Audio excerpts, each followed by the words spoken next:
मरकजी वज़ीर दाखिला अमित शाह ने कहा कि तेलंगाना के इंतखाबी नताइज रियासत और मुल्क के मुस्तकबिल का फैसला करेंगे। उन्होंने इंतखाबी मुहिम के हिस्से के तौर पर जनगांव और मेटपल्ली में बीजेपी के जलसे से खिताब करते हुए राय दहिंदों से ख्वाहिश की है कि बीजेपी के उम्मीदवारों को कामयाब बनाया जाए।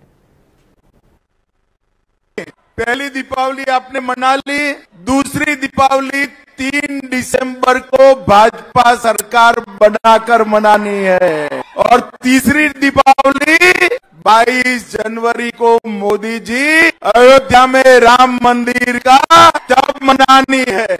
मनाएंगे।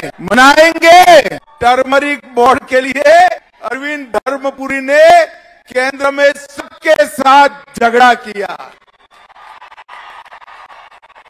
और आज प्रधानमंत्री जी ने यहीं आकर टर्मरिक बोर्ड बनाकर उत्तर तेलंगाना के सारे किसानों की पुरानी समस्या का समाधान। अब ये धर्मपुरी मेरे पीछे पड़े कि यहाँ पर 3 शुगर फैक्ट्रियां है, इसको रिवाइव कर दो। करनी चाहिए ना। देखो भाई, मैं कहकर जाता हूँ, भारतीय जनता पार्टी की तेलंगाना सरकार बनेगी वो, और भारत सरकार तीनों शुगर फैक्ट्रियों को रिवाइव कर फिर किसानों, इसके साथ साथ मक्का प्रोसेस कर इथेनॉल की इकाई से पेट्रोल में मिश्रित करने का कारखाना भी यहाँ पर डाला जाए। हमने तय किया है पीडी के वर्कर के लिए 500 बेड का एक बहुत बड़ा अस्पताल निजामाबाद के अंदर बनाने का काम हम करें। पूरी फुल फेज मिनिस्ट्री तेलंगाना के